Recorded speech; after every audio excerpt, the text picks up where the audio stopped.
Hello student, स्वागत है आपका हमारे यूट्यूब चैनल मैथ सर्कल की नई वीडियो में। पिछली वीडियो में हमने कक्षा 9वीं ब्रिज कोर्स के कार्यपत्रक 1 और कार्यपत्रक 2 के एक एक प्रश्न को हल किया था और जमा या योग की क्रिया को समझने का प्रयास किया था। आज हम कार्यपत्रक 3 के प्रश्न को हल करेंगे। चलिए हम प्रश्न पर चलते हैं। जैसा कि आप स्क्रीन पे देख पा रहे हैं, कार्यपत्रक 3 का प्रश्न है, एक बस अपनी ए यात्रा प्रारंभ की और एफ तक विभिन्न स्थानों से होते हुए पहुंची। एक बस की यात्रा ए बिंदु से प्रारंभ हुई है और एफ तक पहुंची है।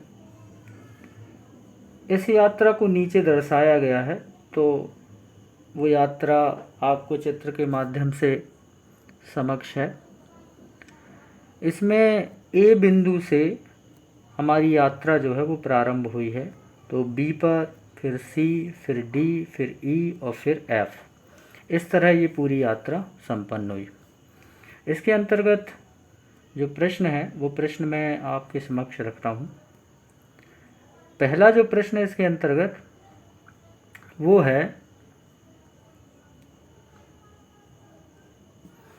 बस ने ए से डी तक जाने में कितनी दूरी तय की।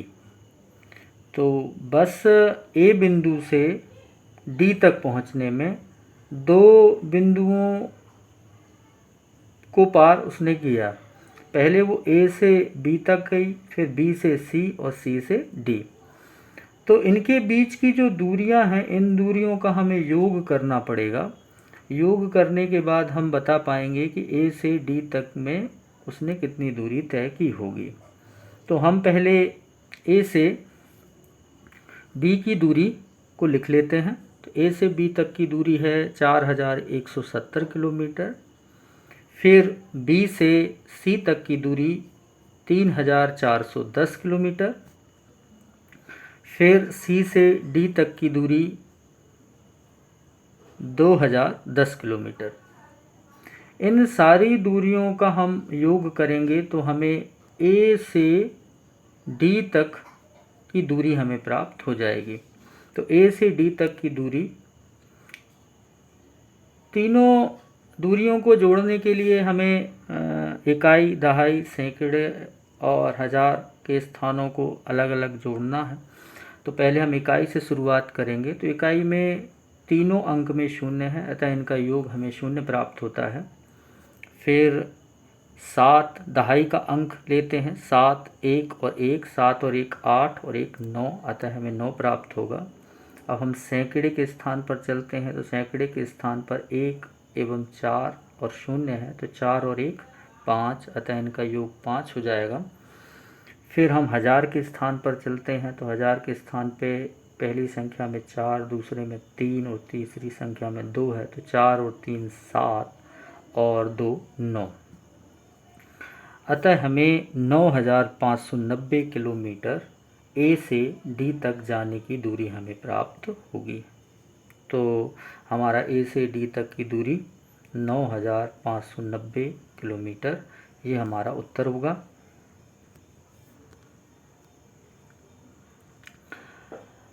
इसी कार्यपत्रक 3 का इसी प्रश्न का अगला प्रश्न है, हमें ए से एफ तक जाने में बस ने कुल कितनी दूरी तय की, ये बताना है।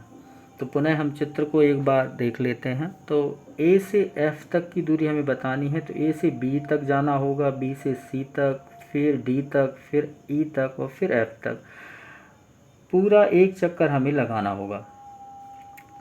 तो हमने पूर्व के सवाल में, पूर्व के प्रश्न में हमने ए से डी तक की दूरी प्राप्त कर ली है और ए से डी तक की दूरी हमने प्राप्त की थी 9590 किलोमीटर।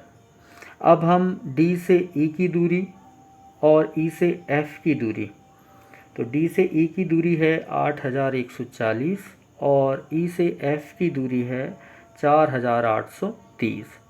इन सभी दूरियों को हम आपस में योग कर लेते हैं तो ए से एफ तक की दूरी हमें प्राप्त हो जाएगी। योग करने के लिए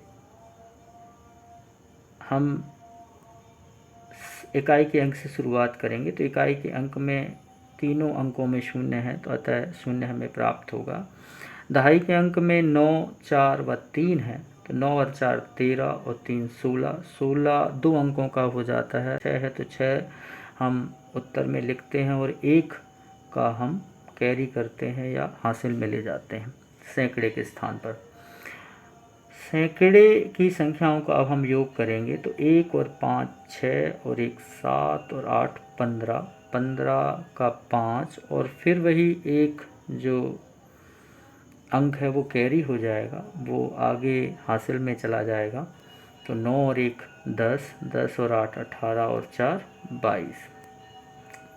अतः हमें उत्तर प्राप्त होगा 22,560 किलोमीटर।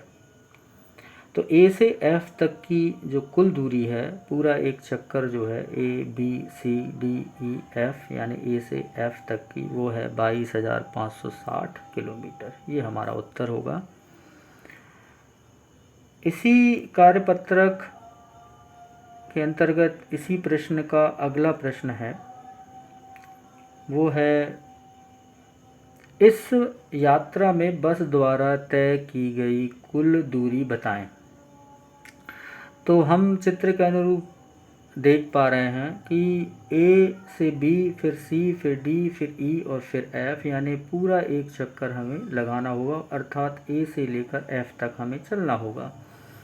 तो पूर्व प्रश्न में हमने ए से एफ तक की दूरी को प्राप्त कर लिया है, वो है 22,560, और पूरे बस द्वारा तय की गई दूरी जो है वो ए से एफ तक है, अतः ये दोनों दूरियां आपस में बराबर हैं। तो यात्रा, बस की यात्रा कुल दूरी जो होगी वो होगी 22,560 किलोमीटर। यही हमारा उत्तर होगा। इन प्रश्नों को हम इस तरह हल कर सकते हैं। धन्यवाद।